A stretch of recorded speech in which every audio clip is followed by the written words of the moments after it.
Okay, everyone, good afternoon, welcome. My name is Pat Parody, and I am a director on the Parkland Institute board, and I also run the Center for Constitutional Studies here at the University of Alberta. And it's my great pleasure this afternoon to kick off the afternoon sessions with this plenary on Dutch disease with Gordon Laxer and Dylan Jones. Each speaker is going to have 20 minutes to speak, and then they may decide to have some interaction between themselves. They'll make that decision at the time. But in any event, we will be opening the floor up to questions, and there will be a roving mic, so you will have an opportunity to ask questions or to make comments with respect to what our speakers have to offer us this afternoon. And so, I'll begin with Gordon. I'm going to introduce each speaker, and then each one of them will come up in due course. So Gordon Laxer is, of course, the founding director and former head of the Parkland Institute of the University of Alberta, and many of you, of course, know Gordon. He is a socially engaged public intellectual who began his social activism at an early age. He was, for example, the first chairperson of the Toronto chapter of the Waffle Movement for an independent socialist Canada in 1969.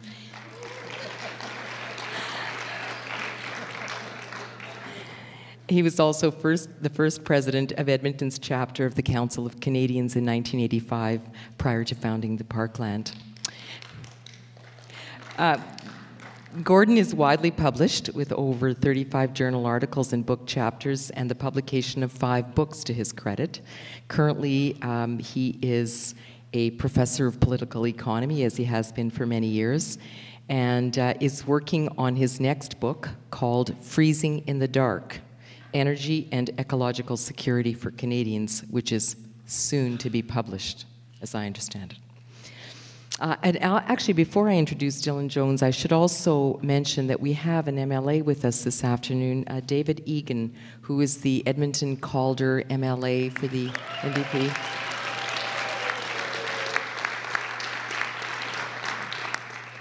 Welcome. And Dylan Jones is currently the president and CEO of the Canada West Foundation, and prior to his joining the foundation in June of this year, he was Deputy Minister for Intergovernmental Affairs for the province of Saskatchewan. In that role, Dylan's portfolio included the creation of the New West Partnership, the Canada-Europe Trade Agreement, and a foreign investment strategy.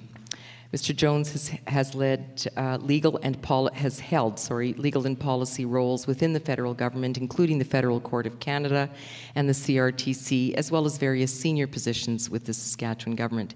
He holds a master's degree in law from Oxford University, is a Westbrook Scholar, a Chevening Scholar, and is the recipient of many prestigious awards, including the Premier's Award for Excellence in Leadership. And so, without further ado, I will turn the microphone over to you, Gordon, to begin the Dutch disease debate.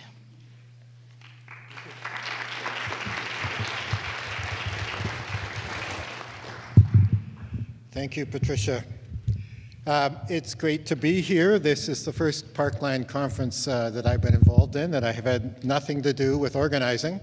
It's actually very nice to sit back and watch how it's beautifully coming, all unfolding, and to see the Parkland Institute thriving in my absence. Dutch disease. Well, I was being asked by people at lunch, you know, what is Dutch disease? I've heard Dutch elm disease. Is it catchy?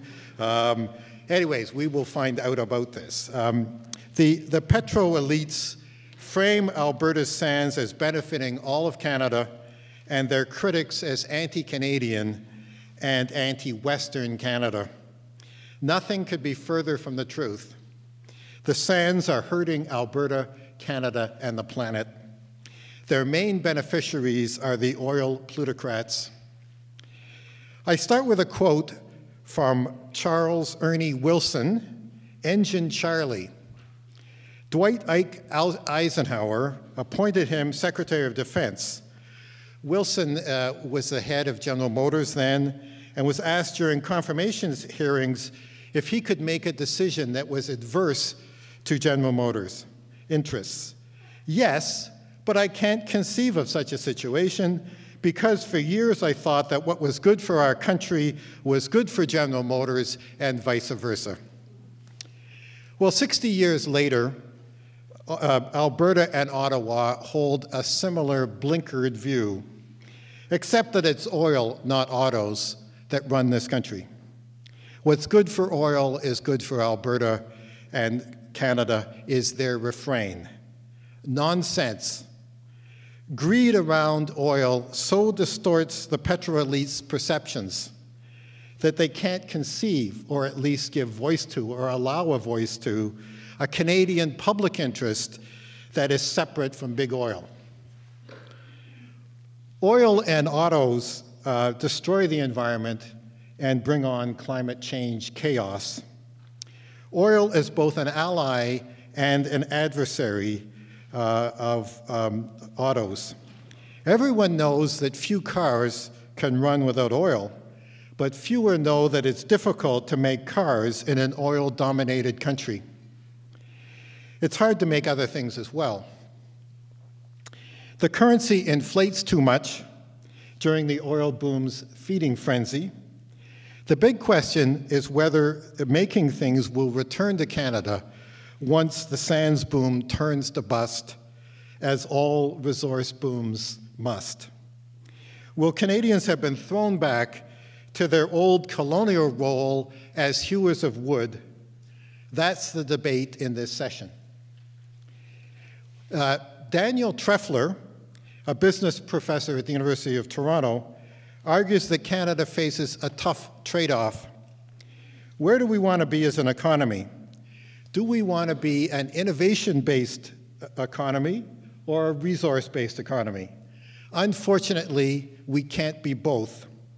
Treffler calls the decimation of Canada's innovation-based economy, centered in manufacturing, the lunacy of parity with the US dollar, lunacy spelled like the bird with two O's.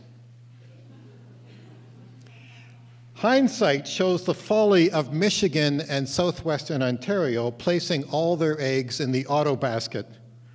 They are now the Rust Belt, with few jobs, broken communities, dreams, and marriages. If Alberta continues to place all its bet on Alberta sands, just one number on the roulette wheel, I predict Alberta as a whole will suffer a fate similar to the Rust Belt. In the 2030s, people will be shaking their heads about the folly of Alberta having madly excavated its way down into the fossil fuel belt, while others have moved on to a low-carbon society. They stopped buying or transshipping dirty Alberta oil by pipe or tanker. Alberta's economy was left with little but the detritus of closed sands projects. The fossil belt was an even sorrier sight than the Rust Belt. Not only had jobs vanished, but Alberta was stuck with large toxic lakes, leaking dams, polluted watersheds, remnants of the boreal forest in an area larger than the Maritimes, uninhabitable by humans, caribou, and ducks. That is not Alberta's inevitable future, but it is our future if we don't start to change course now. Even Ed Stelmach's Premier's Council for Economic Strategy, headed by former Trade Minister David Emerson, acknowledges the danger of Alberta failing to diversify. Their 2011 report states that, and I quote, "The creation of an affordable, environmentally friendly alternative to oil would be a great thing for the world. It could be economically devastating for Alberta if and when that happens, we are still heavily dependent on oil exports." Yes to that. That's the long-term peril if Alberta continues to bury its head in tarry sands. Meanwhile, what are the effects of the sands boom on Canada's other sectors? As the commodity driven loonie rises, says Daniel Treffler, it becomes too expensive to produce innovative goods and services in Canada, exporting such world-beating products as asset management services, Manulife, and regional jets, Bombardier, have been forced by the strong dollar to move at least part of their operations to lower-cost jurisdictions. That's Dutch disease. That's the weakness of a strong loonie. Dutch disease was coined by the Economist magazine in 1977 to describe a resource boom, the effects of the 1959 discovery of natural gas in the North Sea. The Netherlands' resource boom drew in vast amounts of foreign capital, greatly inflated the Dutch guilder, and priced Dutch manufacturing out of domestic and export markets. Having never heard of Harold Innis, Canada's brilliant political economist, who developed a grand narrative of Canadian history as a succession of staples, that's the exporting of raw materials, and we heard something about that this morning, and this priced Dutch manufacturers out of domestic and export markets. Whatever the concept, whatever the term, the concept has been accepted by right, center, and left. It only became ideologically charged when it threatened Petro interests. Dutch disease was catapulted from the obscurity of academic debate to Canadian public debate last spring when Brad Wall, Saskatchewan's right-wing premier, attacked federal leader Thomas Mulcair for blaming the loss of jobs in manufacturing and other sectors on the tar sands' role in boosting the Canadian dollar. To cut back on the sands' destructive effects on the environment and Canadian manufacturing, Mulcair insisted on a cap-and-trade system that would to force sands corporations to internalize their environmental costs.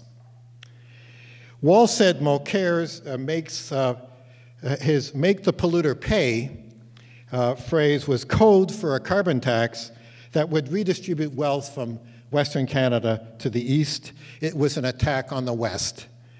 Inadvertently echoing Engine Charlie of General Motors fame, Premier Wall charged that what you are doing in Saskatchewan is not just good for Saskatchewan, it is good for Canada. Does Canada suffer from Dutch disease? To establish the causal links, I must show that A, the sands boom substantially raised the loonie's value, B, that the inflated currency hurt manufacturing in other sectors, and C, manufacturing's decline can't be fully explained by other causes. No one argues that manufacturing has shed over $500,000 jobs, or 20% of the workforce in the last decade, have been harmed only by Dutch disease. It is not necessary or sensible to argue that. It's only necessary to show that the high Canadian dollar has been a major factor in hurting manufacturing and other non-resource sectors, and that the negatives outweigh the benefits. Paul Krugman asks why Dutch disease is seen as a disease. His answer: it becomes a disease when manufacturing doesn't bounce back after the resource boom ends. The first link is to prove that the rapid expansion of Alberta's sands since 2002 have considerably driven up the loonie. Mark Carney denies that the loonie is a petrocurrency. But Douglas Porter shows that the loonie traded in tandem with commodity prices 93% of the time in the last decade, a time when sands oil was the main driver of Canada's commodity exports. Porter is Deputy Chief Economist of the Bank of Montreal. The Calgary-based Canadian Energy Research Institute found an 82% correlation between oil prices and the Canadian-US exchange rate. So the link is pretty strongly made. Remember when the loonie was 61 cents US? A bad time to tour the world, but a good time to work here. That was 2002, after which the prices of Canada's exports began to soar. The loonie came along for the ride. Manufacturing shed over 500,000 jobs in 5 years. The 1980s and 1990s were generally good times for diversifying the Canadian economy. Canada had gradually broken out of its historical staples trap. Resources were reduced to only 40% of our total exports. That was a first in Canadian history. Manufacturers made up most of the remaining 2/3. An excellent forthcoming report on Dutch disease by Tony Clark, Diana Gibson, Brendan Haley, and Jim Stanford. It's actually a report broader than Dutch disease, but it certainly includes that. Shows that Canada then, around the year 2000, and I quote, produced about as much manufactured output as we consumed. And we hadn't done that before in our history. And many thanks to the authors for showing me their draft report. Well, made in Canada then was competitive enough that the exports reached almost half, 46% of Canada's GDP. Levels of foreign ownership and control of the Canadian corporations had reached post-Second World War lows. These were good things for Canada's workers and economy. Gains were partly realized from the pro-Canadian ownership policies of the 1970s and 1980s before the FTA and NAFTA really took hold. The commodities boom started hitting in 2003. With no industrial policy in place and blocked by corporate rights agreements like NAFTA from following an inwardly directed plan, Canada was thrown back to its colonial role as hewers of wood and diggers of oil. Prices for Canadian resources soared to new heights. Now resources make up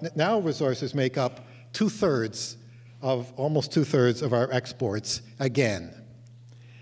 The problem was that manufacturing and other sectors, such as forestry and agriculture, shrank way more dramatically than the volume of resource exports rose. Even Alberta has lost over 10,000 jobs in manufacturing since 2006. Whereas when manufacturing in Canada as a whole was doing well, exports were almost half of Canada's GDP. They're now down to 31%. Canada lost way more in manufacturing and other sectors than it gained in exporting sands and other oil. That's why it's a disease. Well, the loonie hit $1.10 US by 2007, up from 61 cents in 2002. It's traded around par with the US greenback since then. The loonie flies way too high. It's well above purchasing power parity, PPP, which is an exchange rate that equalizes the purchasing power in two different currencies. And the OECD pegs the loonie's PPP at 81 cents US. That's where our dollar should be, which means that the loonie is about 25% overvalued, which prices Canadian goods out of domestic and export markets. Why the loonie's sudden rise? What's driving the dollar is less the resource boom than the financial boom associated with it, says Andrew Jackson, chief economist of the CLC. The recent takeovers of oil, gas, and mining companies drove up the loonie's value more than the actual export of oil and coal. Some economists blame Canada's manufacturing jobs lost to China syndrome rather than Dutch disease. China syndrome affects not only Canada, but it's a structural shift in the global north from manufacturing to services. China's low-cost goods have deeply penetrated Canada's domestic market and driven up demand for Canada's resource exports. A StatsCan study suggests that the Chinese competition has especially hurt Canadian textiles, clothing, forestry, and autos. This is a valid but partial explanation. But China's threat is actually receding as it now starts to pay its workers more and lets them buy the products that they are actually making themselves.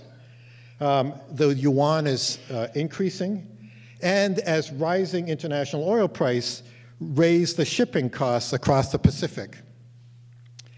Like China, Canada should now focus on its domestic market as we enter the age of costly oil. It's becoming no longer as cheap to bring goods from halfway around the world as it is from next door. Hello, deglobalization and a return to inwardly directed development. Hello to lower greenhouse gases. The Harper government vociferously denies that its simple-minded promotion of Alberta's sands as the engine of Canada's economy hurts manufacturing and other sectors. It's dead set against the Dutch disease argument. But a branch of the federal government, Industry Canada, commissioned a study on whether Canada suffered from Dutch disease well before Mr. Mulcair's remarks. Economist Michel Bean and co-authors concluded, this is for Industry Canada, their study, that the loonies rise from 2002 to 2007 accounted for between 33 and 39% of Canada's manufacturing job losses. The rest were due to US economic weaknesses, they argue. Well, neoliberalism fixates on exports, but a country must also import. Otherwise, its currency goes so high that everything it sells is priced out of the market. But it matters what it exports and what it imports. If it exports mainly raw resources and imports mainly manufactured goods, high tech, and services, it is exporting tons of jobs. Why? Because resources are very capital intensive. They produce few direct jobs. In fact, adding only 16,500 jobs in the past decade in all of Canada's oil and gas industry, and with the sands being a good part of that, but not even all of it. Manufacturing is much more jobs rich. For example, Canada's oil and gas sector employs just 1/2 worker for every $1 million of investment, for every $1 million, of GDP, while manufacturing employs almost 10. Manufacturing then provides 20 times the number of jobs for each $1 million of GDP. That's 20 times. Construction creates many jobs in the sands and beyond, about 8 jobs per million of GDP. 20%, it's 20% less than manufacturing, but still quite good. The problem is that the sands building phase is temporary. Now, it's a long temporary, but it's still temporary. When construction ends and the operations phase of the sands kick in, most of the sands jobs vanish. The problem with putting all of Alberta's eggs in the staple trap is that it's also a carbon trap, as Tony Clark and his fellow authors eloquently shows. But it is also a trap for the left. And here my remarks are going to be controversial. I used to support the diversify the staples model, upgrade the resources here, don't export our jobs, use way less energy but get way more value added from it. Now I think it's a dead end. It bets that the age of fossil fuels will continue and that we can blithely spew carbon into the air without limit. That's a coming catastrophe, and we must do all in our power to stop it. Thank you. Unions and the Alberta NDP demand upgrading and refining sands oil in Alberta. If they win, it digs us deeper into supporting the sands. Once new sunk costs and upgrading and refineries are added and refinery workers put in place, how could unions and the NDP advocate phasing out the bitumen sands? They couldn't and they wouldn't. Instead of being a force to push Alberta and Canada to transition to a new green economy based on conservation, energy efficiency, and renewables, they would become part of the problem. We must not let that happen. There is a better path. We must realize that a unit of fossil fuel energy saved and not burned is much better than one that is extracted, used up, and emitted into the atmosphere. Many more jobs can be created in saving a unit of fossil fuel energy through things like building LRTs, a high-speed intercity train between Calgary and Edmonton, retrofitting buildings and houses, and the like. We can transfer all those construction jobs up north to build a conservative society in Alberta. And instead, and as Dave Thompson's report for the AFL on a green transition for Alberta shows, the challenge for Parkland and for other progressives is what would Albertans do after the green transition? You can only build a high-speed rail to Calgary once. The world is at the brink of peak oil and other non-renewable resources, but is nowhere near peak equality, peak social justice, and peak real democracy, the one that comes from below by active citizens. We are nowhere near peak living in tune with nature, nor near peak in deriving happiness from what matters most. Once basic needs are met, most of us get much more satisfaction from each other and from nature than from getting more stuff.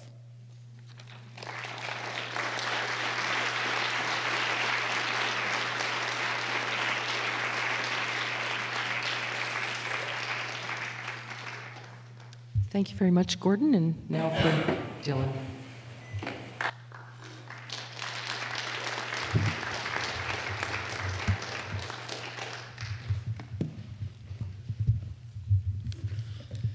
Thank you. I actually entirely agree with the last comment. We all need less stuff. And as I'm going to outline a bit in my discussion today, that issue, that we all need less stuff, is part of the decline of manufacturing in North America. Dr. Laxer commented, he used an expression which I hear a lot: let's not get thrown back into being hewers of wood. This reflects literally thousands of years of prejudice against the resource business, against people who are involved in extracting, whether it's farming or ranching or mining or other kinds of extraction. And it really goes back to the Bible. So let's just talk a bit about where that expression comes from. It comes from Joshua. And I'll use the King James Version. God says to the Gideonites, "You are cursed, and you shall never cease being slaves, both hewers of wood and drawers of water for the house of my God." This expression is deeply embedded in our culture as a curse. Now, I've always thought it was strange that it would be a curse to be condemned to work, and particularly when that work is in the service of the temple. But the roots of the curse, the reason it's a curse, is that the gatherers for the temple at the time were traditionally women, and the Gideonites were being condemned to women's work. Really, this phrase from the Bible is the ancient equivalent of a teenage boy saying to another boy, "You're a girl," and being deluded into thinking that it was an insult. Now, I'm not suggesting that Dr. Laxer's objection to, or Dutch disease position is a sort of atavistic sexism, so I'm going to shift to something else. Right. I'm now going to explore whether it's an atavistic classism. Because the next root of the traditional tired prejudice against the resource business is really feudalism, which we lived with for thousands of years. People who worked the land were at the bottom of the feudal heap. And this classism has deep roots which extend very well into present times. Indeed, the desperation of the baby boomers to have their children attend university reflects the backwash of a society that was still very much concerned about social class into the 1960s and 1970s. The kind of work that goes on at Fort Mac was just considered not good enough. And we live with the roots of this prejudice today. So, while we've come a long way, baby, to the extent that the trades and craftsmanship in general is still a huge part, craft is still a huge part of the resource business, I think we still live with a bit of this prejudice. So again, I'm not going to assume that Dr. Laxer's views are rooted in elitism. So I'm going to try something else. In the old British model, commodities were imported into England, resources, under extremely prejudicial terms of trade, processed in England, and then exported at high prices. And this exploitive model has a very long history in Canada. So in Canada, the national policy, which was really commenced towards the end of the 19th century, Western farmers were forced to redirect, and don't forget, at that time, grain prices were really high. Grain was the oil of the 19th century. They were forced to redirect the very high prices from grain sales to purchase dramatically overpriced farm equipment from central Canada. To quote Claude Belanger, McDonald's purpose was not to develop viable autonomous communities in the West. This had to be avoided at all costs. Industries were not to locate in the West. They would compete with Eastern ones. Railways were not to be established unless they were controlled by the CPR. And they were not to link the West by any means to the United States. McDonald feared that the Western farmers might buy their products there. The West was not to exist for its own sake, but only as a useful appendage to central Canada. And of course, we all know that this then repeated itself in recent years in the National Energy Program, where the manufacturing industry in central Canada was going to be propped up by dramatically lower than world oil prices, right, through the NEP. There's a very long history in Canada of trying to sustain the manufacturing business through the exploitation of Western resources. And the national policy, of course, was supported by a succession of conservative prime ministers. Macdonald, Borden, Bennett, we lived with that for almost 70 years. It was a relatively permanent part of Canada's early life. Now, the exploitive model relies on the ability, through military or other means, to force commodity owners to accept less value than the commodities are worth. Absent some application of force, commodity owners actually have the greatest power because processing is highly portable. Anyone can do it. While many resources are exclusive to particular regions and require very unique knowledge and skill sets to use. We've now achieved in Alberta, it's a very rare thing in human history and also geopolitically, if you look around the world. I mean, the history of the world's economy is the history of manufacturers trying to figure out how to exploit the inherent value in goods. But we've achieved a very rare thing in Alberta. In the Alberta energy business today, we actually have the ability to be the primary beneficiaries of our own primary resources. And there's really nothing more valuable. And the concept that Canada's centre can no longer exploit those resources to subsidize its own wealth must irk some folks in Ontario, simply because it reflects the end of an order where they were on top. Now, again, I doubt this particular theory explains Dr. Laxer's thinking, although potentially he's a secret supporter of the Argonauts this weekend. If you are, don't admit it. So in general, I have to confess to a suspicion, a very sincere suspicion, that the great sin of the energy sector in Canada is actually that it is located in the West rather than Ontario. And I don't remember a hue and cry during the years that the manufacturing sector was firing on all cylinders and contributing to currency levels that made exports hard for Western farmers, who, unlike the supply-managed dairy industry in central Canada, have always been highly currency exposed and export-oriented. There was not a word. The stereotype that energy work is dirty and requires relatively little thought, essentially that it is the domain of Neanderthals, is as absurd as the stereotyping of manufacturing as clean and modern. The energy industry requires very highly educated people. Many occupations require 4-year degrees, trade certificates, years of apprenticeship training. To quote from Alberta government's human resource plans, the sector requires people to have a high degree of transferable skills from various educational backgrounds, analytic thought, writing, speaking, working with others. Workers will need to be multidisciplinary and cross-functional. In a very fundamental way, the energy sector is a hands-on, problem-solving, knowledge, and experience-driven business.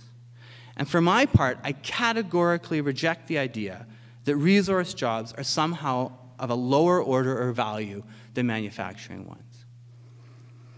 So now I want to talk a bit about the theory of Dutch disease. So the core theory of Dutch disease is that, to simplify, resource booms damage the manufacturing sector for 2 reasons. The first is that currency appreciation makes manufacturing exports less attractive to buyers, right? The price goes up. The other is that demand in the resource sector drives up costs for manufacturers, right? Because workers move to the resource sector, right? And the resource sector exerts a pull on services in the economy. The price of services goes up. So the manufacturing entities now have higher input costs and then a problem on the buying side. That's basically the theory of Dutch disease. You know, manufacturers get hit on both ends. Inflation in their wage costs and their payments to third parties, and problems on the sales side. Now that sounds pretty bad if you're the person who owns a manufacturing concern. But from the standpoint of workers, all this economic talk obscures a basic point. People are moving into or training for energy jobs because the pay is higher or because the work is more satisfying for other reasons. And the so-called inflation in manufacturing wage costs and in third-party service sector costs actually means real people getting paid more money. The benefit is actually deeper than that. The currency appreciation amounts to a wage increase for every worker in the entire economy, as their purchasing power increases. When they buy anything from orange juice to computers, they pay less. Now, this is cold comfort if you don't have a job. But the phenomenon of Dutch disease is about change, not reduction in employment. Indeed, in Canada, overall total employment is not materially down. Employment actually increased 1% over the last year. It is true that resource economies tend to create fewer direct jobs relative to the wealth they create. But this is why we have royalties. Royalties over and above regular taxes that go to the provincial treasury and create employment. And that employment is in both the public and private spheres, depending on whether the government uses this money to spend or whether it uses it to reduce taxes. It is no coincidence that Alberta has the most well-paid and largest public sectors in Canada. Since 2000, the province's public sector wage bill has increased by 119%, almost double the rate of growth in the rest of Canada. And again, I'm not going to argue that's, in this context, that that's a bad thing. It's more people working in the public service, delivering public goods, and getting paid better. Now, there are some challenges that I will concede. A shift in your economy into the extraction of non-renewable resources is not sustainable. And in this context, I cannot say this strongly enough, I deplore the inadequate capturing of resource revenues in Alberta for future generations. And the record of Alberta in this respect, particularly compared to other jurisdictions in this situation, again, is deplorable. Right? And these resources are non-renewable. Secondly, Canada as a whole cannot be supported on energy revenues alone. There are simply too many people living in Ontario and Quebec for this to be possible. We do need vibrant manufacturing and service sectors as part of our mix. The place where Gordon and I come apart is I think the table needs 3 legs: a strong manufacturing sector, a strong services sector, and a strong resources sector. I would not knock one of those legs out. And from the standpoint of what I personally care most about, that human beings have the ability to reach their full potential and to pursue their own ideas of the good life, lots of options and freedom to exercise those options is best supported by an economy that is successful in every area. So having said that, with the right public policy mix, a strong resource economy has lots of upsides. It increases demand and wages in the services sector. It increases demand and wages in the parts of the manufacturing sector that support resources, that are connected to the resource economy. And it creates a strong pressure to increase productivity in the export-exposed manufacturing sector, coupled with lower costs for investments in technology and equipment to increase productivity. What this means is better long-term potential for high wages and high-quality jobs in traditional manufacturing. So there's a simple point here. At the end of the day, if you want to sustain increases in what you pay folks in manufacturing, they have to produce more value. The only way we get more and sustain that over time is by creating more value. That's all productivity is. It says putting the investment into the plants so that workers are actually generating more, and then you're able to pay them more over time. And in Canada, the manufacturing sector has had a very inadequate investment in productivity enhancements. Why? Because the dollar's been so low that the owners of these companies have not had to bother.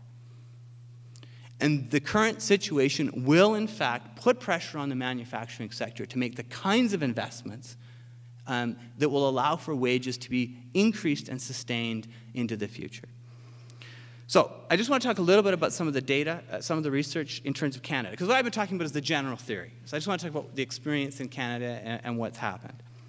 And by the way, a lot of the academic research, in terms of the people who really crunch the numbers and do the detailed analysis, is very, very current. There's been a lot of good studies out in the last year. There hasn't been a lot of peer review of them. We're really quite on the edge of this topic, which is amazing because you'd think people would have seen it coming.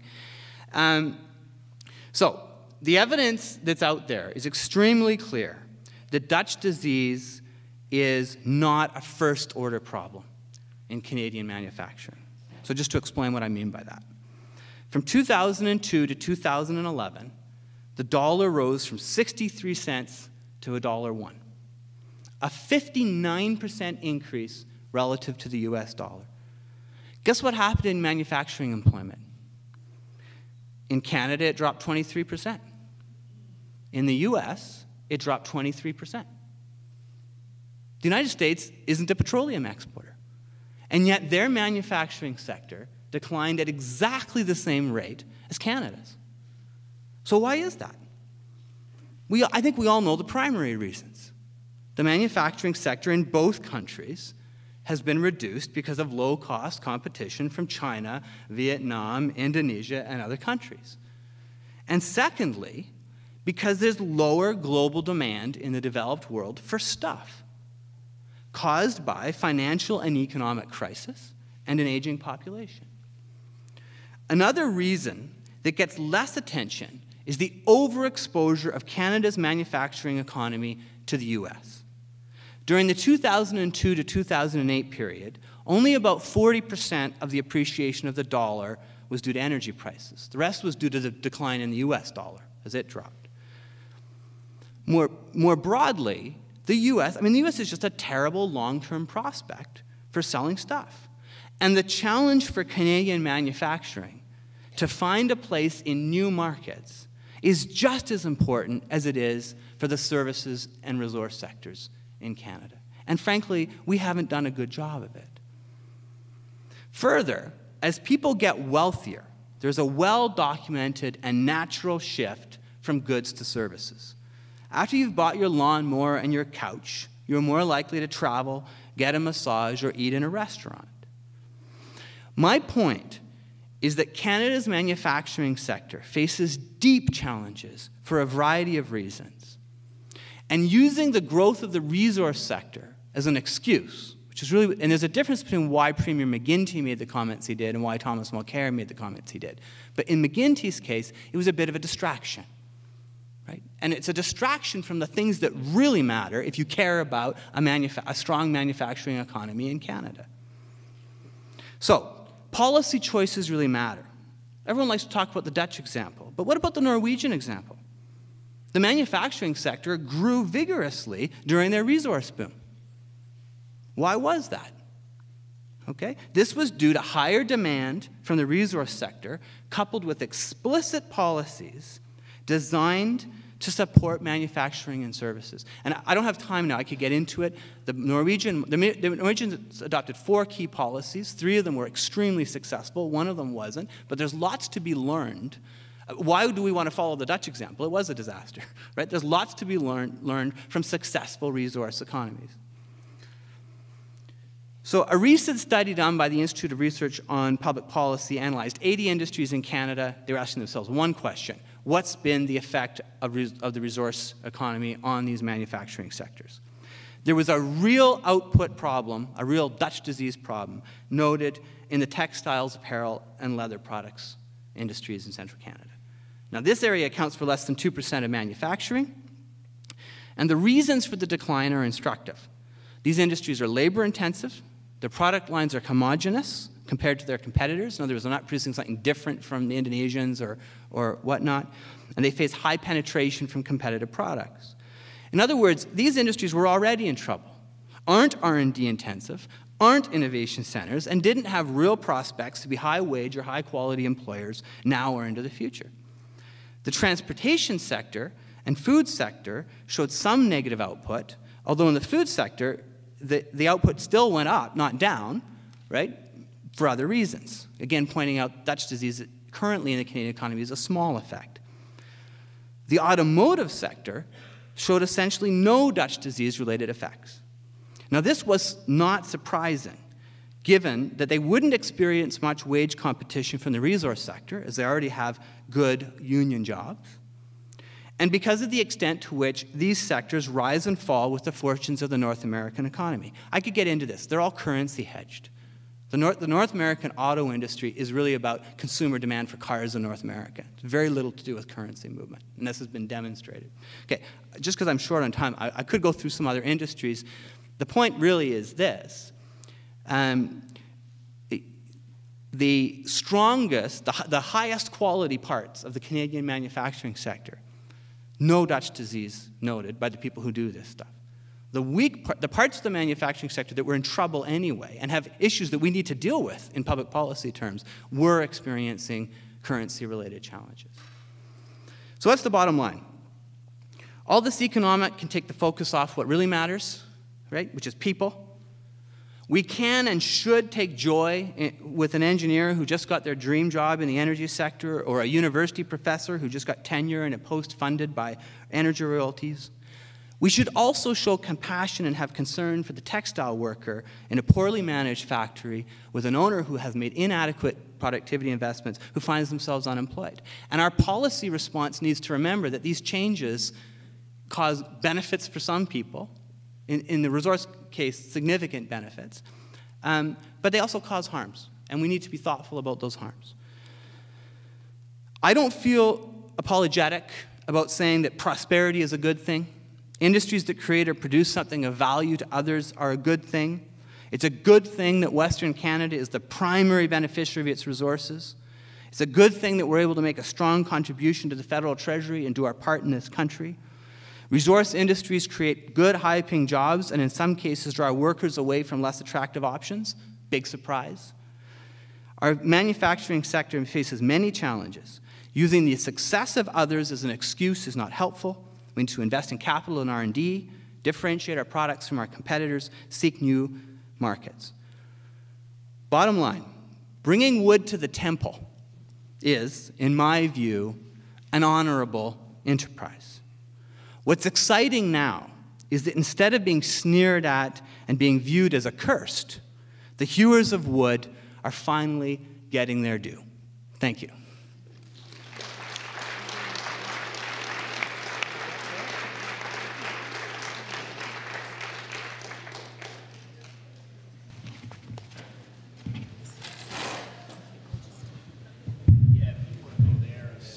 Okay. So Gordon has just got a couple of comments he'd like to make in response. Yeah. Okay, very interesting. It's It's very interesting that the farmers and the people who do the work bringing things to the temple are the substitute for Exxon and the huge oil companies that are doing this incredible destruction in the north. So, yeah, I think farmers do, you know, they feed us all. None of us would be alive if we didn't have farmers. I think they deserve way more respect. And, you know, the interesting thing is that the populist movements that grew out of Western Canada, the third parties, and I've been very much part of that, that kind of political culture, it's been great. They, you know, worry about the banks and the railways and the protected manufacturers in the East. Well, that's been all transferred to justify these huge oil corporations that run, you know, Alberta and the oil sands. And there is nothing. There's no relationship between the farmers and the oil companies.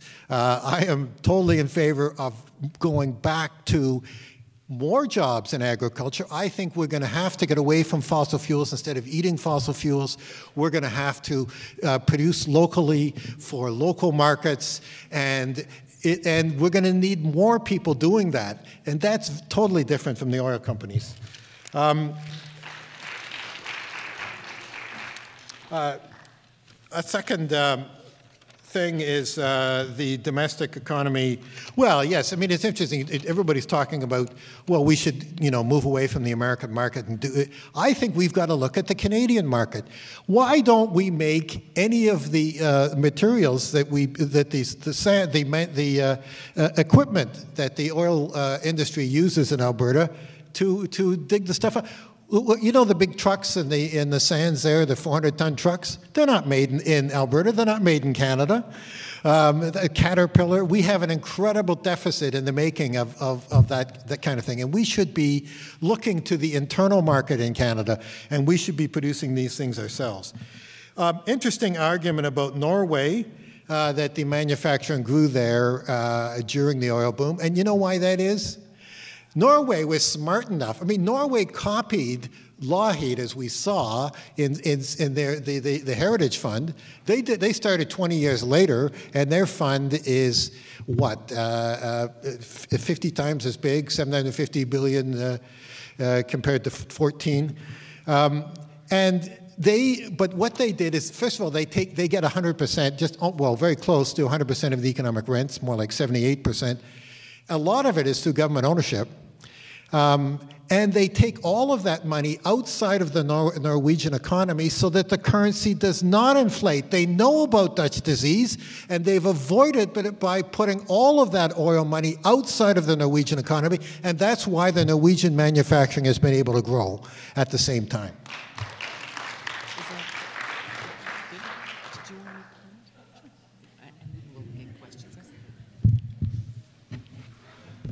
You are so energetic.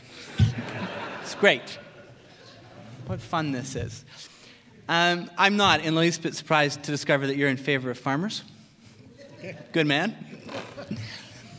I'm going to do a bit of a tangent, and it really relates to your last point about Canada, because I'm going to say something controversial that doesn't tend to go over well in Canada, but I will. And the folks who are big supporters of the Council for Canadians particularly won't like this.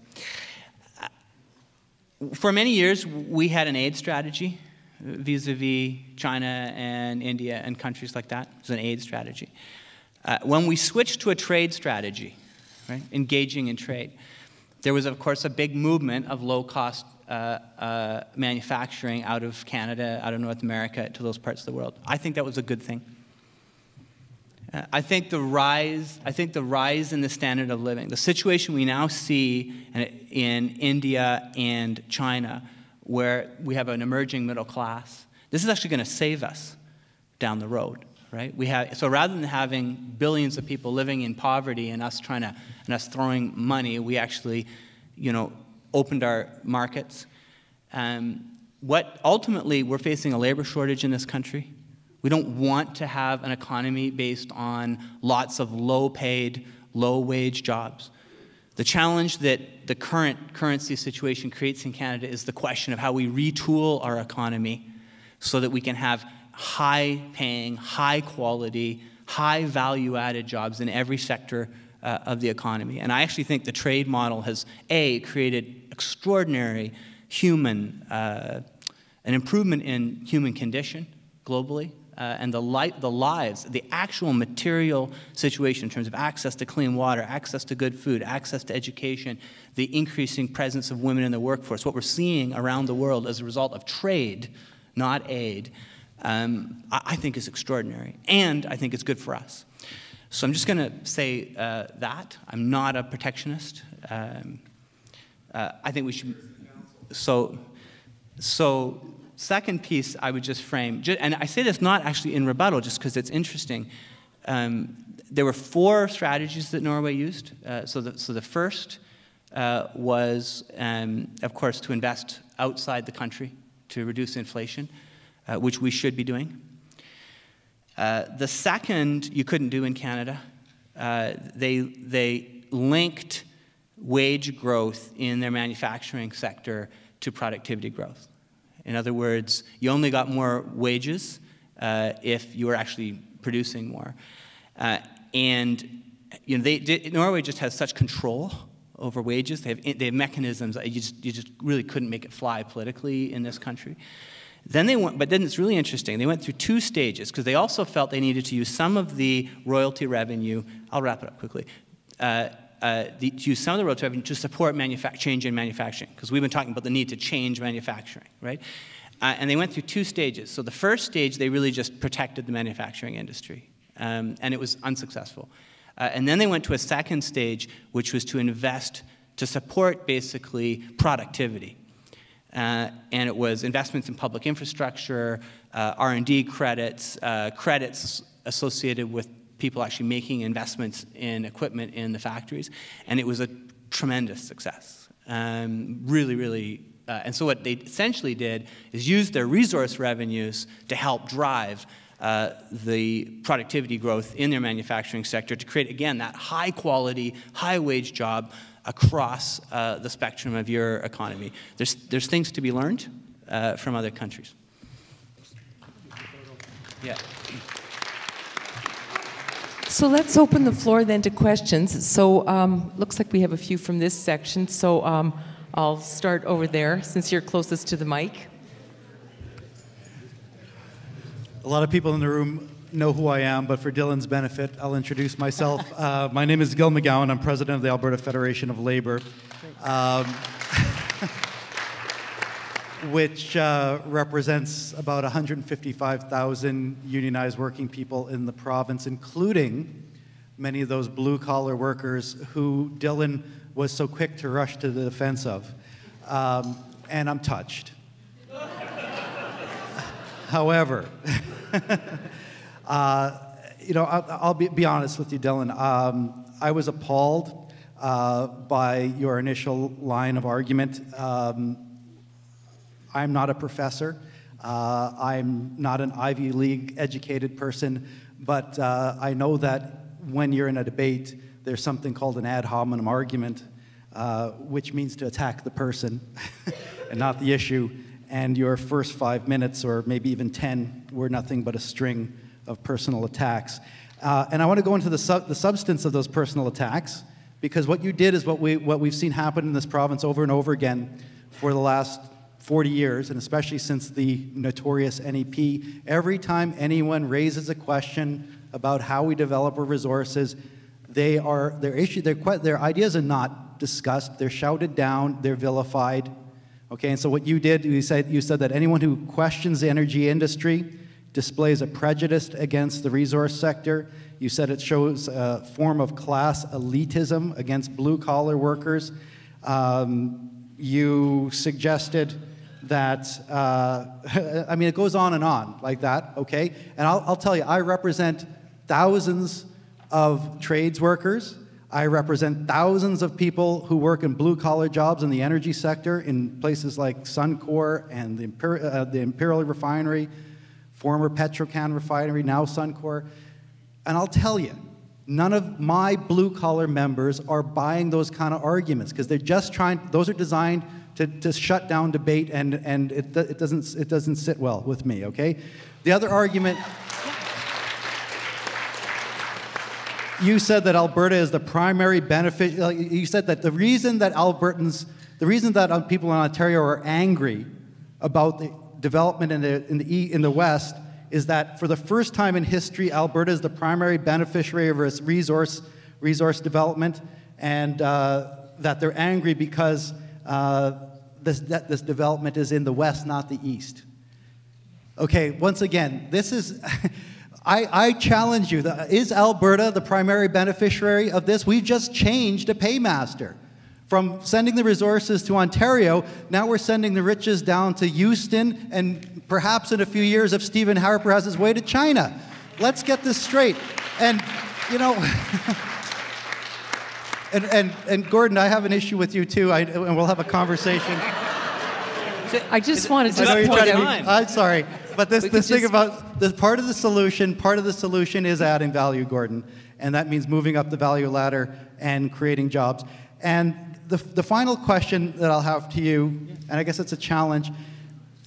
I got to call you on your conduct, and I also got to call you on your argument about evidence, because I just sat through weeks of hearings for the Northern Gateway Pipeline, and I've done my homework. I've seen the research. I know that Dutch disease exists. We have 18,500 fewer manufacturing jobs here in Alberta, not Ontario or Quebec, than we did 10 years ago. I've got a pipe mill in Camrose where that they make Canadian pipe, and across the street, they've got a yard full of pipe for the Keystone XL pipeline that's going to take our raw bitumen to the United States. You know where that pipe was made? China. Because our own manufacturers, because of the dollar, cannot compete to support our own industry. So frankly, I call bullshit on you, and I'd like you to respond to some of the facts as opposed to the rhetoric.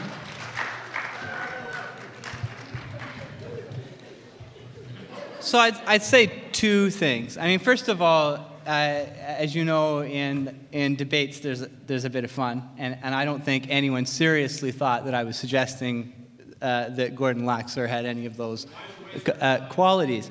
But I actually think I was trying to communicate what I think is an important point, which is that there is actually in our culture, deeply rooted, an historic prejudice against these kinds of professions. And I actually believe, and I was actually trying to walk you through a little bit of the history of that prejudice.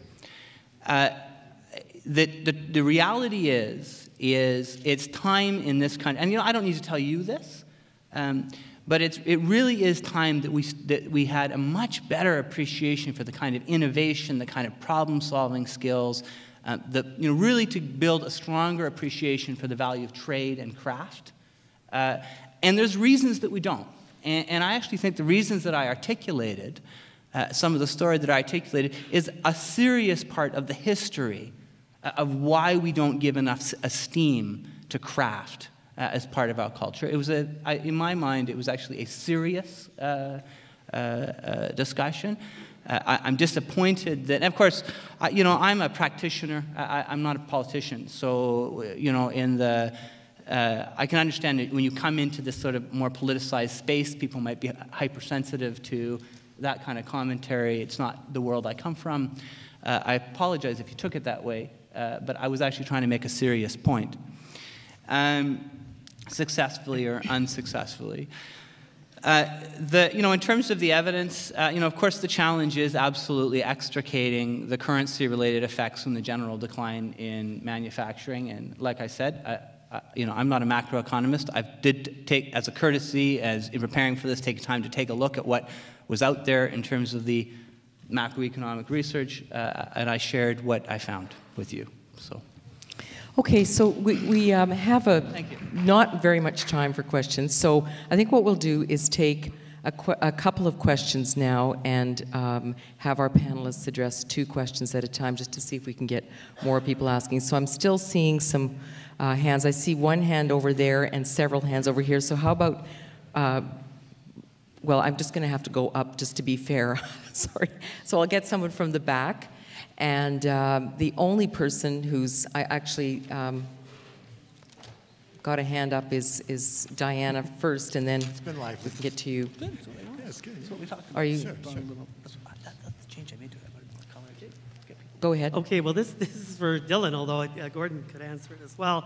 I thought it was quite interesting that you suddenly turned Norway into this country of, heavy wage control and a real weddedness to trade. So I'd like to ask, in terms of the Norwegian model that you suddenly seem to be embracing, which I don't think the Canada West Foundation overall does embrace, do you support their very high social wage, which is the result of very high taxes on those who have any kind of income, and with all the resource money, in fact, as Gordon said, taken out of the economy and put to the future? Do you support their moves towards putting a lot of, what little bit of money they do take from that future money and putting it mostly into alternative energy, because they actually do think that fossil fuels are not the future?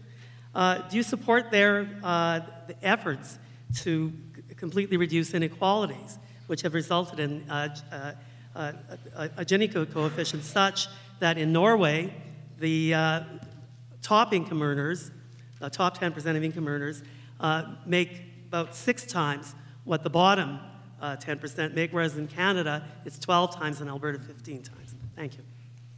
Okay, thank you. And over up. Hi, thank you very much for the interesting debate, interesting and entertaining. One of the questions I wanted to ask is, Dylan, you have one assumption that you made that's somewhat false of late in terms of productivity leading to increased wages. And we've been seeing, because of right-wing policies that have undermined labor rights and organizing, that we've actually not been seeing productivity increases translating into wage increases necessarily.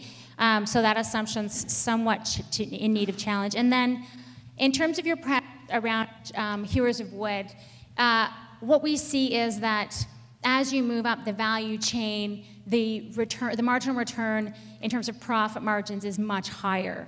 So you do see a higher profit rate, and so moving up the value chain isn't just about, the desire to see higher value work isn't just a discrimination against lower sort of levels of work, but also about maximizing the returns of a particular resource to the citizens that own it. And so the idea that we are valuing that type of work might stem from it being particularly hard physical work as compared to slightly less physical work with higher returns, and that it appeals because it's higher return, there's less risk, physical and health and safety risk as you move up the value chain. And in one of the examples you used in the tar sands, you were talking about an engineer, and that's not the type of work that we talk about when we talk about hewers of wood. Realistically, the resource sector isn't a job creation strategy anyway. It's hugely capital intensive, and it's not about wages and jobs. It's about returns to capital. Thank you. Thank you.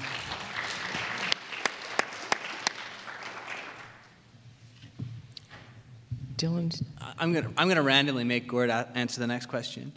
In terms of the first point, should we be investing heavily? I mean, there's a lot in that, but should we be investing heavily in alternative energy sources, and should we be using part of the proceeds of essentially the carbon-based energy industry to support investments in, frankly, the transformations that need to happen environmentally? Yes.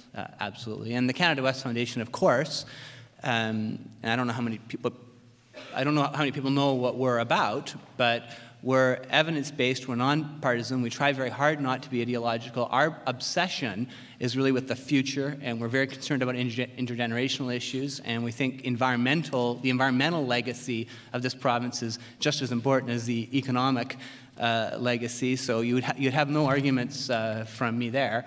And if this was a debate about how to improve the environmental performance of the oil sands, I mean, I would have a lot of other things to say. That's not the debate that we came for.